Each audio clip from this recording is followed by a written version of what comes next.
कयो आहे सरदार मदीने जा आया ऐलान बशीर कयो सरदार मदीने जा आया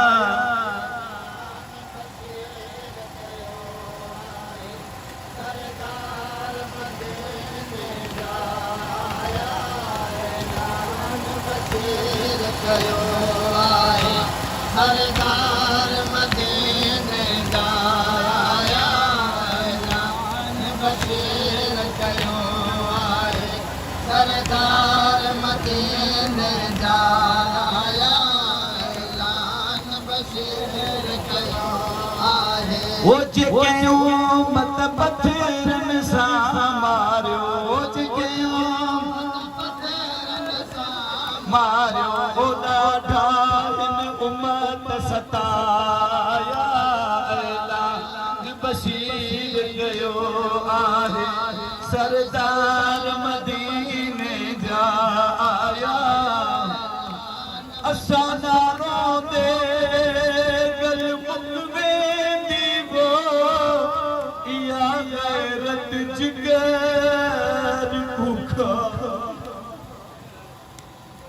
वो दरबार दी पेशी रब्बा बीबी ज़ैनब दी वो साडे सजे आराम मुकाम ते इहो हौसला खातून दी थीदा बिन कफन में छोड़ वो जदा शाम वाला हाय वफादार आया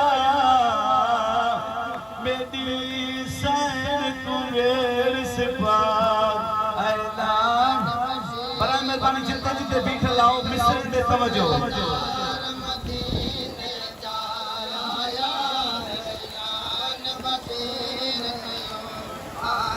ओ ऐलान बुधी आई चले दी मिलन सजणन सां ऐलान बुधी बीबी आई चले दी मिलन सजणन सां वो सोहरा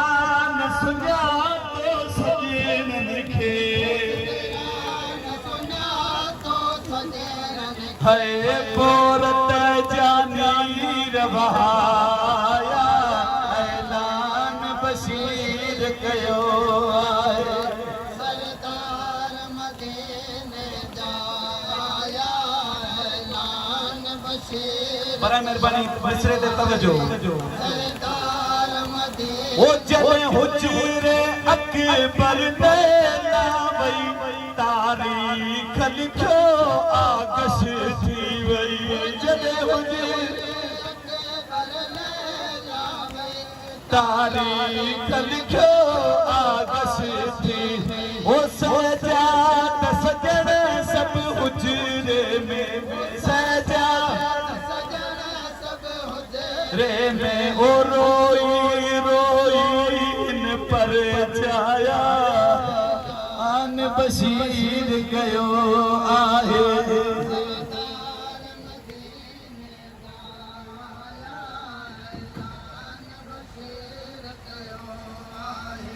सरदार मदीने जा आया ऐलान बशीर कयो आहे सरदार मदीने जा आया ऐलान बशीर कयो आहे ओ वया तेरे दवधी सब भी बन जा छॾे करे वादा सोगरा खोलिया वया तेरे दवधी सब भी बन जा छॾे करे ओ कोहराम मची वियो हवेलीअ में ओ ज़ैनब छॾे आया ऐलान बशीर कयो आहे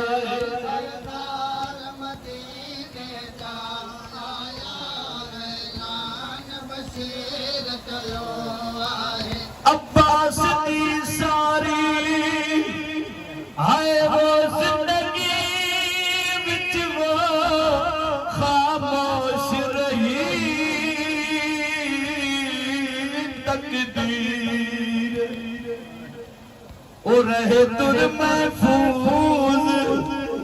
आए वो सकीना देवो महफूज रही ततहीर ओ जरा बाजू कलाम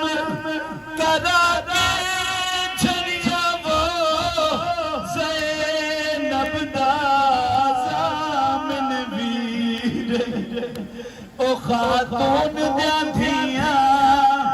पाया हथ करियां वो रुना आबिद रद दे नीर लान बस सरदार मदीने जाया ओ अब्बास जहूं ते हुसैन कुछो कयो रोई सवाल अब्बास जी मां हुसैन को कयो रोई सवाल अब्बास जी मां ओ गाजी जहूं ते हुसैन कुछो ओ ज़ैनब ही भेण ॿुधाया ऐलान कयो आहे ओ सरदार मदीने ऐलान बशीर कयो आहे सरदार मदीने जाया ऐलान बशीर कयो आहे सरदार मदीने जाया ऐलान बशीर कयो आहे सरदार मदीने जा आया ऐलान बशीर कयो आहे सरदार मदीने जा आया ऐलान बशीर कयो आहे सरदार मदीने जाया ऐलान बशीर कयो आहे सरदार मदीने फिक्र ते तवज्जो करने वाले